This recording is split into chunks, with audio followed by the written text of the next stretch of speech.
Hello and welcome to Gegenpressing, the Bundesliga podcast. This is our final Euro show, Stefan. As always, joined by Stefan Biankowski. I'm Manu Fade. Stefan, this is it. This is it. The Euros are over for this podcast. Sad, heartbreak, disappointment. Feel a little bit of pride up as well on how this Germany team played at this tournament. But yeah, it's over. I should say at the top of the show before we do the formal introductions, this show is going to be available for everyone. Then we're taking a break, and then on July 15th, we're returning to our normal Bundesliga coverage. So, the newsletters, the podcasts, all that sort of stuff that you are used to will be formally returning to the Gegenpressing Substack. With that housekeeping out of the way, how are you doing, Stefan? Yeah, I'm doing well. As you said, disappointed in the way that the match went, but looking forward to our 1 week summer break and confirmation that the 23-24 season has finally come to an end for us. And yeah, no, it was obviously didn't work out, didn't go to plan for Germany, but it was still a very entertaining tournament, very interesting tournament. A lot of takeaways from the game and the competition as a whole, I would say. And then I guess looking forward to a bit of a break and then sinking my teeth into some Bundesliga stuff because a lot is already happening. Yeah, and I mean, there's so much that we can cover, right? There's new teams in the Bundesliga, new teams in the second Bundesliga as well that people have been asking us about, and transfer news and new players and players leaving, and Bayern Munich with the usual intrigue and all that sort of stuff. So yeah, I think once this sort of has settled a little bit, I'd be really happy to sink my teeth into it as well and cover it. I'll probably do a couple summer tours again, Stefan. There's a couple Bundesliga teams in the US, so I'm probably going to join them as well. And there's always some really good content and interviews and that sort of stuff that comes out of it. So excited. But first, we need to put on our rubber gloves and dissect this Euro 2024 Germany campaign. Obviously very sad the way it ends, and the finality of it, and with that essentially final and almost only chance that Spain had in extra time, the ball going in and not enough time to respond. That's sport, and it was probably the best game at this tournament that I've watched. I don't know how you felt about this, Stefan. So it's not like Germany were hammered by the Spanish side. Quite the contrary. I thought it was a very even match with phases that both teams dominated, and moments where both teams looked like they were going to win it. And ultimately, unfortunately, there's only 1 Euro for one team at the end of it. So someone has to go out, and it was Germany. I had a lot of time to think about this tournament, and I went back to an interview Julian Nagelsmann gave a few months ago to Spiegel, the magazine, where he was asked what would be a successful tournament. And he said a successful tournament would be for us to either win the Euros, or if we play 4 or 5 games that are really good and then end up going out against a top nation, but play well in that game. I think that can still be constituted a good tournament if we manage to capture the audience and the fans and get Germans to support the German national team again. It wasn't the title, but he certainly achieved that, didn't he? Yeah, I think that's a good those are good parameters to kind of define how this tournament went. I think first and foremost, the German FA have long-term hopes of, getting people back interested in the national team. Which just hasn't been the case for some time. And, that was naturally going to come with a new head coach with new ideas, someone who was going to pull forward the new generation of players rather than kind of relying on the same old kind of tired stars. Nagelsmann did exactly that. He captured the interest of the nation with these players he brought in, obviously helped a lot by the fact he's got some outstanding young players like Musiala and Florian Wirtz who, not just German football fans, but football fans around the world were kind of clamouring to watch. So, there's no doubt, and obviously it helps when you're the host nation. There's also the fact that one way or another, Germans were obviously going to get involved and kind of get caught up in the kind of party of the tournament, and it has really been the first kind of international tournament from a European perspective really since COVID, I would say, or obviously before COVID, and maybe some way before that, considering the nature of the tournaments. It's felt like a really kind of old-fashioned football tournament where, the fans have enjoyed themselves, people have been able to kind of, enjoy it as a real football tournament. It's been a real mix of cultures and fans, and everyone's kind of just got on with it. And obviously Germany's, as a nation, is very capable of hosting those kind of tournaments, whereas, in the past it's kind of been a lot of compromises, not just the Euro level, but obviously World Cup's a good example of that too. And I don't just mean in terms of, whether it's like, authoritarian governments or, cultures that people in the West maybe don't think are as welcoming, but it's also just simple geography as well.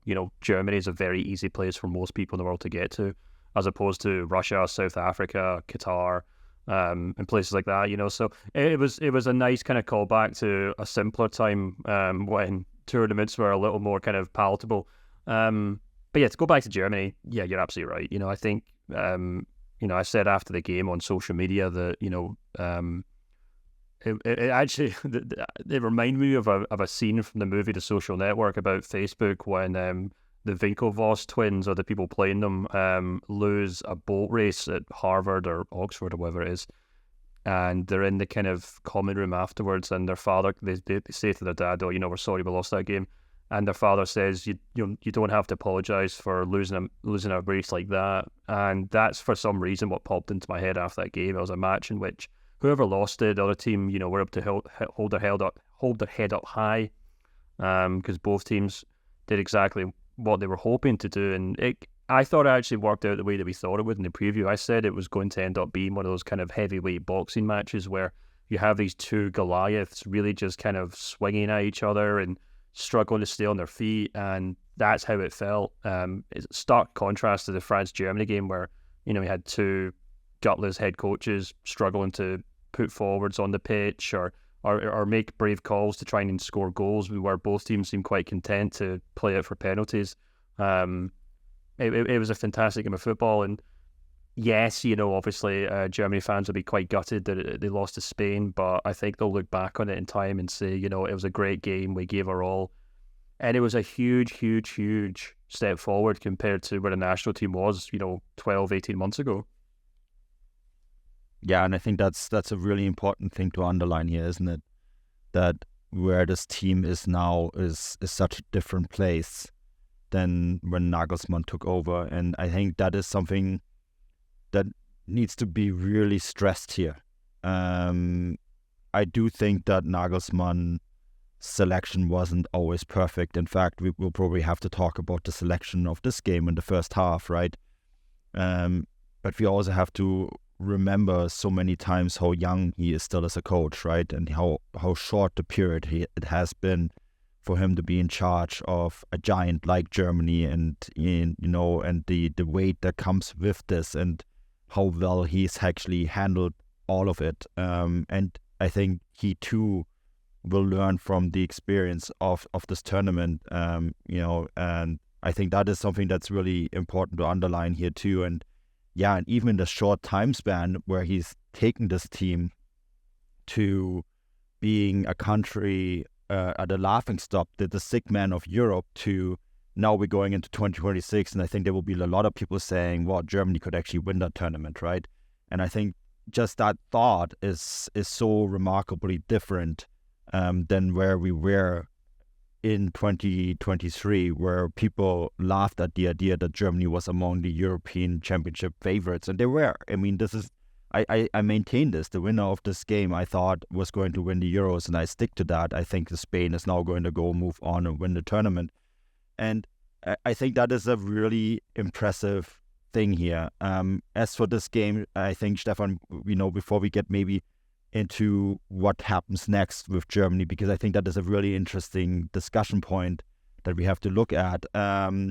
We also have to look at this game and sort of some of the things that Nagelsmann did maybe get wrong with the starting 11. I think we were all surprised that Robert Andrich was removed from the starting 11 for Emre Can, and that once again Leroy Sané started over Florian Wirtz, and he corrected those mistakes, right? But maybe I think on the first 45 minutes he just kind of overthought it a little bit. Yeah, Absolutely. I mean, I did kind of think by the end of the game, certainly after, Germany equalised and they were kind of on the ascendancy and Spain had taken off all their attacking players, I kind of thought, oh my God, Nagelsmann's played a masterstroke here in the sense that, he played a really defensive system to begin with. And, it wasn't fun to watch. It wasn't very exciting for Germany fans, but I got to say, this was probably the worst game of Nico Williams' tournament so far, to be perfectly honest with you. I didn't think he offered a huge amount. Obviously, Yamal obviously got the assist, so he did a bit better, but I actually thought Germany did a really good job of kind of neutralising Nico Williams for the most part in the first half, and maybe that was down to Leroy Sané, maybe it wasn't. Obviously, Joshua Kimmich had a good game, so at that point I did kind of think, wow, if Germany go on to win this, then that kind of defensive tactic to begin with, and then, and not an all-out attack, but a kind of gradual stepping into the game in the second half worked wonders for them. But, it didn't really quite work out that way, and I don't know. I am really quite reluctant actually to put too much kind of pressure on Nagelsmann here because it felt to me like a game in which it was won by moments of brilliance, and one player in particular, Dani Olmo. Obviously, he scored a great goal, which, you could argue about whether Robert Andrich should have been picking him up. But when you watch the replay, you can see that when Yamal picks up the ball on the right-hand side, Dani Olmo's like 50 yards away from the spot he was when he hit that shot. And he runs from, quite deep, maybe 10 feet off the halfway line, and he times his run perfectly. And it would have been impossible really for Andrich to kind of go in and take that off him, to be honest with you. Andrich to kind of step in there and track him the entire way. So I just thought it was an excellent bit of movement from Dani Olmo. And then, of course, the second goal was even more so. At the time, it felt to me like Rudiger had slipped or lost his man, but when you watch the replay, it just looks like an inch-perfect pass. An inch-perfect pass, like when these players are exhausted, when these players are kind of, running on fumes, they're probably worrying about penalties in the back of their mind. There's so much on their head. And for Dani Olmo just to kind of make that perfect pass, there's just nothing that Julian Nagelsmann can do at that point. So I think going forward, and I think on the whole, I actually thought Nagelsmann's tactics were a breath of fresh air because, I feel like international football's in a really kind of dull defensive mode right now, where obviously you have France, who are just absolute dreadful to watch. You've got an England team under Southgate who, Gareth Southgate must have a poster of Deschamps on his bedroom wall because all he does is just try to copy the way the France play, which is dreadful for all of us. Then, of course, you got Portugal with a head coach who's too scared to drop Cristiano Ronaldo, and that's why they got knocked out. And, the tournament, and I actually said this after the last round, I was like, international football can be summed up by semi-decent head coaches that are too scared to drop former great players. And I actually thought Germany were a huge kind of outlet. They stood out amongst all that because Nagelsmann did cull this national team of former greats. He did make big calls and drop big players. He brought in, more unknown players like the kind of Stuttgart contingent, for example. And most of all, he played attacking football. They're not the only team to play attacking football. Spain obviously do a very good job of it too, but it was you could totally imagine a situation. Had Germany stuck with Hansi Flick through some manner of ways, you could totally imagine a situation where Germany went into this tournament playing older, more established names, the likes of Leon Goretzka or Mats Hummels or whatever else you want to say, Thomas Müller up front, and Hansi Flick playing kind of risk-averse football, and Germany very easily resembling the likes of England and France. And who knows, maybe that would have helped them beat Spain on the day. But I think Nagelsmann in Germany should be applauded for, being very different in that sense. And that just comes down to the fact that Germany are one of the few head coaches. Yeah, I don't think Germany would have won this game. Sorry, on you go. Sorry, I lost you there for a second. I thought you were done, but so I apologize for my bad interruption. No, I personally don't think Germany would have won this game with Joachim Löw or Hansi Flick in charge either. In fact, they would have probably gotten smashed. You're spot on in your analysis. I think that Julian Nagelsmann made the sort of decisions that you usually see from a club coach. It's the sort of decisions that head coaches make that want to build a team. Unfortunately, his opponent De La Fuente did a very similar good job with Spain, didn't he? And that's why those two teams have played very much like club teams in this tournament and have played the best football. I mean, the Spanish side is remarkable to watch. And then I went on TalkSport today to talk about Germany going out, and I said, like, look, at the end of the day, I feel Spain are maybe 1 or 2 years ahead of Germany in their development. And I stick to that. I think that the Spanish team, top to bottom, is better than Germany. And that looking at the full 120 minutes, they probably deserve going through. It could have also gone the other way. I think there was lots of small things that Germany, small moments where Germany maybe should have scored a second, and maybe it ends up differently. The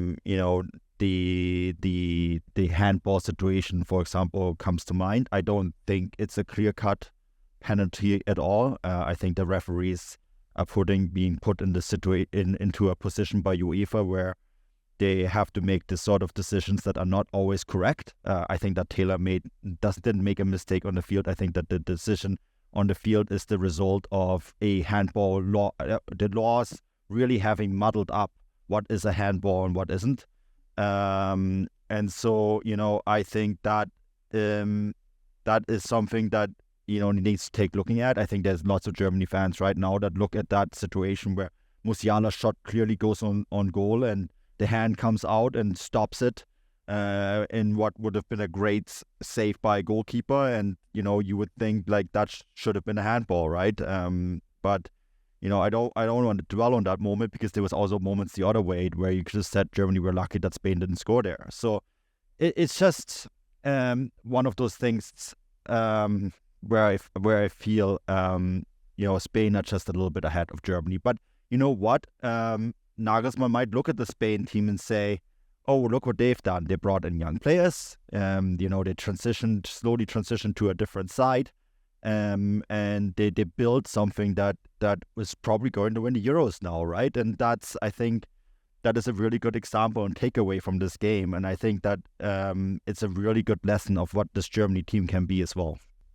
Yeah. The referee thing's so interesting, and the perspective's so interesting, because I saw Bild had obviously their front page that, England get knocked out by an England prison guard because, the English referee used to be a prison guard. And obviously and I've seen a lot of people online kind of saying that Germany were cheated and, knocked out of the competition by a poor call. But then I was listening to an English football podcast today, and they were talking about how the only reason that Toni Kroos didn't get 2 yellow cards in the first kind of 10 minutes is because the referee is used to the Premier League where things are a lot more physical. And they were saying, Toni Kroos may have thought 15 minutes in, wow, I should have played in England during my career and I would have got away with a lot more kind of silly challenges. So, and I don't think Toni Kroos should be sent off, but I do think he was very lucky not to get a yellow card for, I think, either of them. I think he avoided yellow cards for both of them. So, it goes both ways. And I think you're absolutely right. The handball rule is just a complete mess right now. It changes from one competition to the next. There was a lot of discussion last night over the penalties in the France-Portugal game and why Ronaldo's run-up was technically okay, but some other ones in the competition have been illegal, and it's just a complete mess. But I don't think that should kind of be the defining moment of the match, to be honest with you. I feel like there was more to it than that. And I think you're absolutely spot on with your comments about how Spain are maybe a couple of years ahead. I certainly felt like in this match, there were moments where that Spain team were kind of whizzing around the likes of Gundogan, Robert Andrich, and admittedly even Toni Kroos at times. And I thought, this feels like a team, in the beginning of a journey and a team at the end of a journey. And, Nagelsmann, I'm assuming, will stay on, and, he'll develop this team for the next competition. And I think his big plans going forward will be, right, I need to rebuild the centre of that midfield, because Gundogan, Toni Kroos, and probably Robert Andrich aren't going to be there at the next competition, at least not in the form that they are now. And I think you could also make the same argument for some of the defenders. Obviously, it depends whether Antonio Rudiger at what age he'll be going forward. Manuel Neuer as well. So you're absolutely spot on. I think Spain are probably beyond that bit where they've now got their team, they've now kind of got their system, and they're very comfortable in the way they play, and they know going forward what players they can rely on. This, for all the Nagelsmann did, and for all the tactics, and for all the players he brought into the team who maybe wouldn't have got a shot under previous head coaches, at times it did still feel like a kind of group of older players still kind of hoping to do one last bank heist or something. It felt like Toni Kroos, Goodwin, were like, we've got one last job before we retire for good. And Thomas Muller, of course, who was in tears by the end of the match, which was such a horrible thing to see, but that's obviously just the nature of football. But yeah, so going forward, I think it's quite clear actually what needs to change. And I think I do wonder if Nagelsmann maybe kind of did think during that game, we actually talked about this before the game in terms of why someone like Angelo Stiller didn't get called up. You would imagine it would have been a very different situation if obviously Pavlovic was in there, because the fact that he started Emre Can and then brought in Robert Andrich clearly suggests that he wasn't entirely happy with, the centre of that midfield. And admittedly, The tricky thing about Toni Kroos is he's obviously so good at what he does, but there are kind of some shortcomings to his game. He's not a quick player anymore. He doesn't get about the pitch all that often. And, at times he was splitting the kind of two central defenders. So Germany turned into a back three, which I thought might work quite well because it meant Kimmich could push up and it meant Rudiger can kind of double up on Nico Williams when he was attacking Kimmich. But it also kind of meant, I think, that Germany were actually a man down in the middle of the park because Toni Kroos was maybe 10 feet further back than he would have been 10 years ago, if that makes sense. I think a younger Toni Kroos would have probably been further up the pitch. He would have been dictating things. He would have been hitting pot shots on the edge of the box. And equally, Ilkay Gundogan just kind of looked like a player who just was not capable of really influencing that game a huge amount. We talked about it after the Denmark game, and we even talked about it before the Denmark game, that, Gundogan really kind of sailed through a group stage against pretty poor opposition, but against probably the first decent midfield that they played in the tournament in Denmark, I thought he was quite poor. He had to come off, and Nagelsmann basically did the exact same thing in this game, and then resorted to kind of playing Havertz at number 10. But at that point, the whole game just completely opened up, and it wasn't really a fault of any of the players in particular. It wasn't a fault of Nagelsmann's tactics, but I think it did underline the shortcomings in this Germany team in comparison to Spain. And I think also shows where Nagelsmann will probably have to do his homework for the next competition. Yeah, and that's so fascinating. He actually, in his post-game press conference, he was asked about how to replace Toni Kroos, and he mentioned Alexander Pavlovic and Angelo Stiller by name. I've been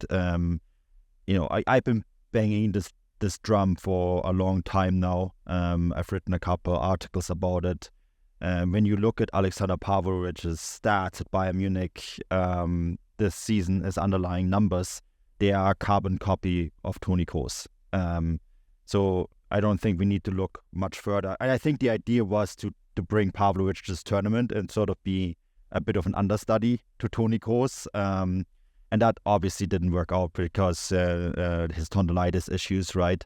That's something that you can't plan for. But make no mistake, Alexander Pavlovic is one of the big building blocks of this Germany midfield. And I think Angelo Stiller is as well. I think that he was the victim of Toni Kroos's return to the German team.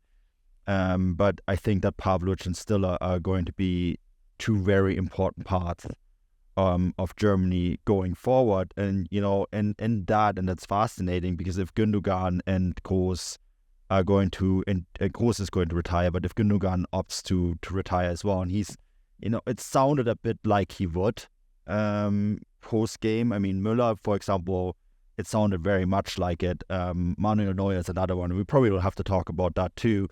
Who said he's going to take a few months before he makes his decision on his future. It didn't sound like a return either. So there's some big building blocks that are going to be gone. But, Stiller and Pavlovic, are two players that are going to come in, I think, play a really, really big role in this. And we spoke earlier this week about Asan Ouedraogo going to RB Leipzig, right? He's now 18. I know he's just 18, but you would assume that if he plays for Leipzig on a regular basis, Nagelsmann is going to give him a look sooner rather than later, because you see that with Spain, one thing that they did quite well was integrating young players, even though they didn't always play for their respective club teams, just to give them that opportunity and learn on that level as well, right? And I actually wonder how long it's actually going to take for Nagelsmann to pick up the phone and sort of give Ouedraogo a little bit of a chance there, because this is a player that Germany currently don't have that sort of profile. So there's three young players right there, and then the fourth that I think we need to mention, and he's the perfect Thomas Müller replacement, isn't he? Is Brian Gruder from Mainz, who was in the training camp with Germany as an extra player, right? It's a very, very talented attacking midfielder, and I assume he's going to probably be pretty quickly integrated into this Germany team as well, Stefan. Yeah.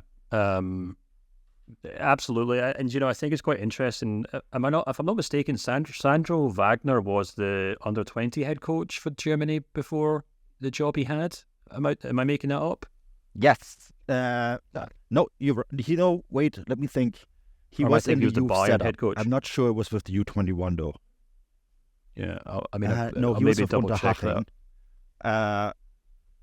No, but he was in the Germany academy setup for sure.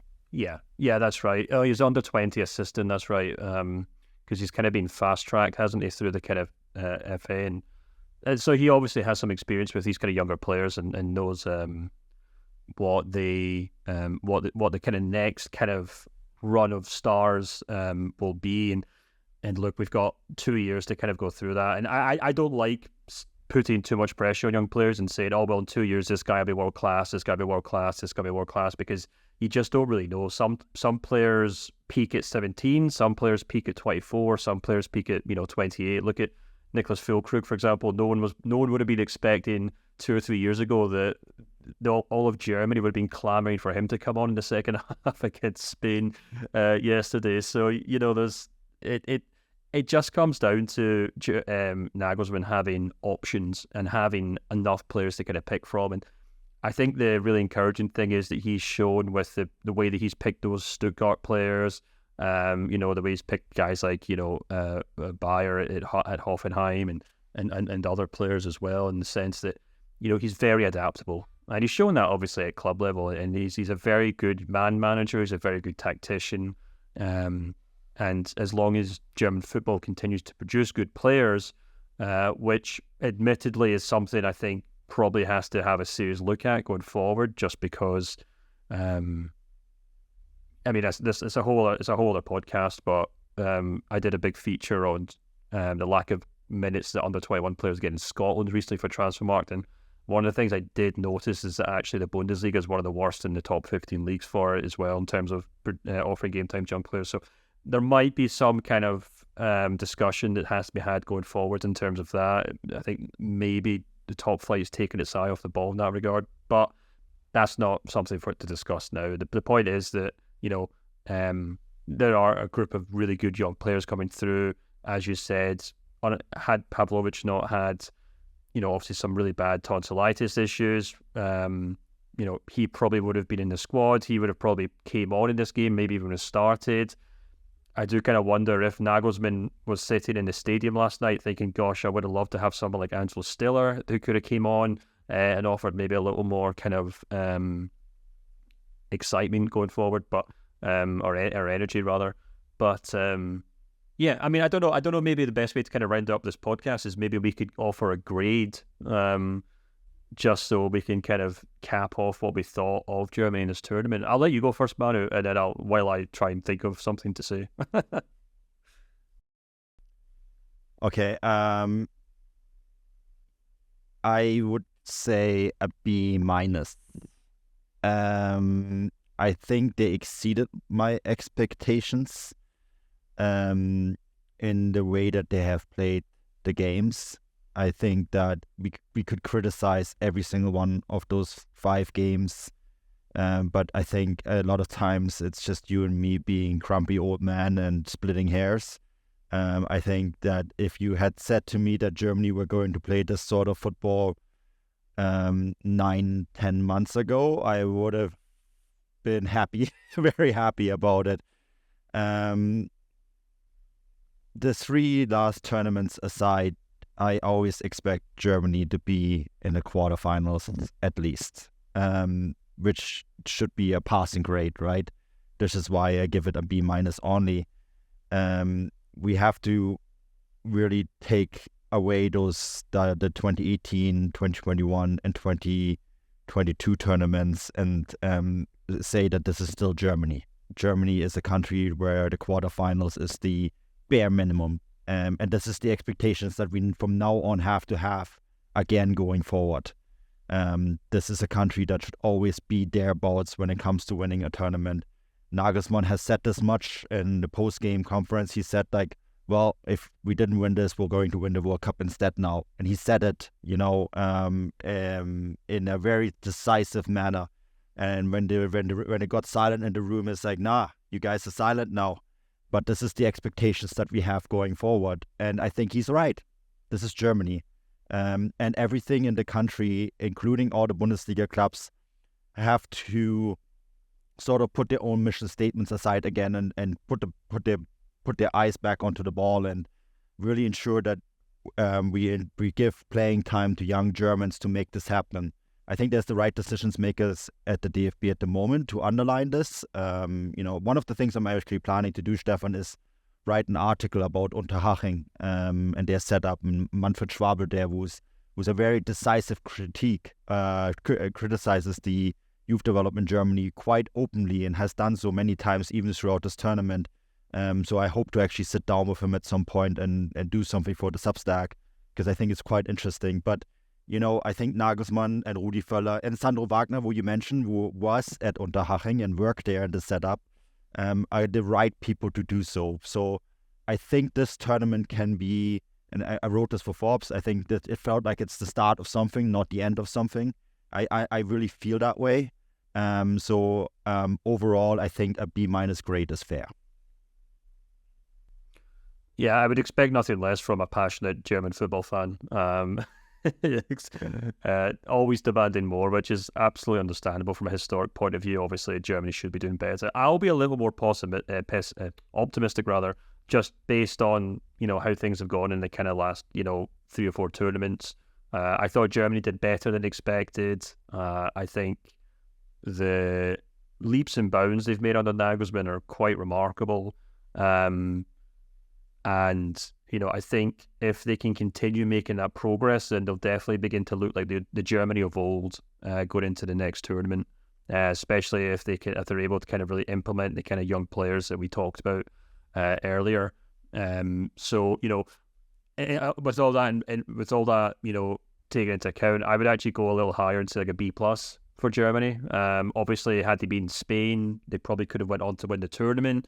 I don't think there's any team left in this competition aside from Spain that Germany couldn't have beaten, for example. So, I think it was that thinner margin really, in terms of, the difference between success and failure. And as a result, I guess I'm willing to give them a little more slack. So, yeah, I'll go for a B+. All right, that's fair. Yeah, I guess that kind of sums it up really well, though. Then does it, Stefan?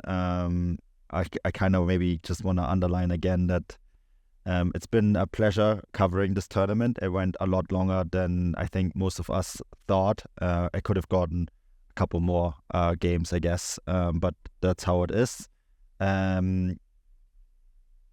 Just want to point out too, as I said at the top of the show, you and I are going to take a week now, and then on July 15th, we're returning the Substack to its regular schedule. So the podcasts, the articles, and all that sort of stuff are gonna be back.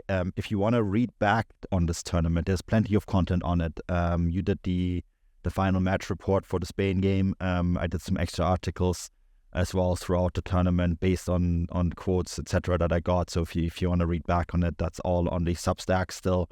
I also want to point out, of course, as we progress, if you haven't subscribed yet, there's some really cool chats going on the Substack. We have one on the Euro, right?